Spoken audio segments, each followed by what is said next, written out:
Joe, nice shot of Washington, D.C. this morning, thanks to WRC-TV. Here with us now, Democratic Representative of South Carolina and House Majority Whip, Congressman James Clyburn. Congressman, nice to have you. Thank you so much for having me. Good morning. Great. I guess, first of all, we should ask about this disappearing act, or lack thereof. Disappear? Of your governor. I mean, people in South Carolina like to go hiking, too, don't they, Congressman? I was hiking. No one worried about me. Yeah, well, we do like the hiking. I wish he had chosen the Palmetto Trail to hike rather than the Appalachian Trail. That's 2,000 miles in 2 minute states. Palmetto Trail would have kept him within the state, and that would have been good. Yeah. All right. Okay. Well, let's talk about health care. The president's going to the Rose Garden today talking about health care. Probably Iran, too. What type of health care plan in Iran, what type of health care plan do you think the president needs to send to Congress to get passed? First of all, it's got to be a high-quality health care. Second of all, it's got to be accessible to everybody. And thirdly, it has to be affordable. I think all of us know that we've got the best health care in the world existing here in this country. The problem is it's not affordable, it's not accessible, and we need to make it affordable and accessible to everybody. Hey, Congressman, this is Mike Barnacle in New York, and we just had Senator Daschle on. First of all, I got to tell you, every time I see you on TV, you make me feel better. Just seeing you makes me feel better. I mean, you look like a solid, happy guy. It makes me feel good. But we just had Senator Daschle on, and he indicated that he didn't think the principal ingredient of the health plan was spending more money, that wasn't the answer, that it was building on what we have now. Do you agree with that, that spending more money on a revamped health plan is not the big answer? I absolutely agree with that, and you may be aware that some time ago I introduced H.R. 1296 to expand our community health centers in this country to 100% coverage, because I do believe we ought to build upon what we have. Now, the fact of the matter is, as I said earlier, we've got a real good health care system, but it's not deliverable to everybody. We got to make it accessible. We got to make it affordable. And so just throwing money at it would not be the right thing. We will have a big contest between coverage and cost, and I would hope that we would emphasize coverage and then begin to look at the cost and how to pay for it. Okay, so let me ask you about community health centers, because you have health care. Everybody in Congress has terrific health care plans.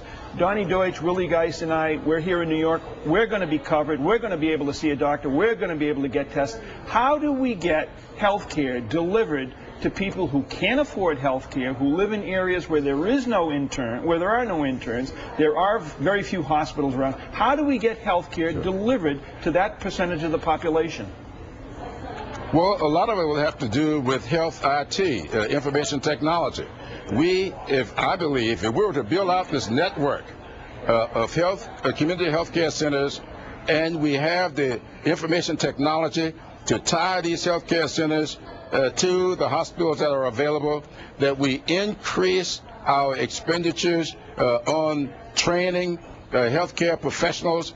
Everybody will not have to be a specialist in heart disease in order to give good, solid health care. We need to expand the training of health care professionals along with this coverage.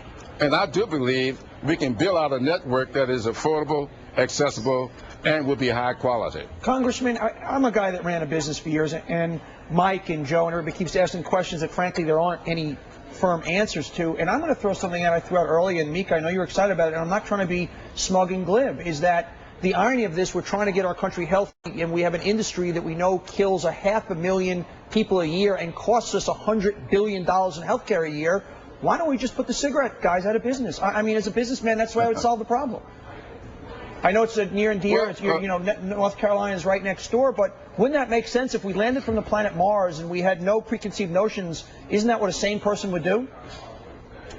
But isn't that what the president was doing on yesterday when he signed that legislation that this Congress passed to allow the cigarettes to be, all tobacco, to be FDA covered. I think that's what we were trying to do, and I do believe we'll get there. That's a tiny step. That's not a revolution. We need a revolution in this country. Well, we have you know what they say, the journey of 1,000 miles begins with a single step. And we made that beginning on yesterday, and I think we'll do that when we build out this health care plan that we are going to do. You know, one of the things we've got here is that I would wish people would start looking at what we're doing in the House. Everybody keeps looking at what they're doing over in the Senate and using that as a template for their discussions. If we look at the program that we're putting together, the health care plan that we're putting together with those 3 committees in the House, the Ways and Means, the health, not the health, but the Energy and Commerce Committee, I think they would see a plan that they could be proud of. All right. That's a good place. Start in the People's House, yes, Mika. I like that. Forget the House of Lords. Let's concentrate on the People's House. And when you find your governor, say hi for us, Congressman Clyburn. Thank you very much. I'll be sure to do that. There's such a liberal media bias. A Democratic governor could. Joe, he disappeared. Joe, come on. It would be a spiritual journey. You know what, Mark? Joe, this man disappeared. He's a governor of our state. Children. You just hate family values, Donnie Deutsch. You hate nature. I just want a guy who thinks he maybe wants his hand on the button in 2012 to his whereabouts to be known. Wait a second. I'm sorry, you know Congressman. What? It just hit me. Oh, wait. Donnie hates St. Louis. He hates Shots of America. He hates hiking. You know what, he hates everything that is dear to all of us. And he suggests that fatherhood is so small that it should be confined to one day. You know what? Really, when word comes out about the circus midgets, you owe me an apology, okay?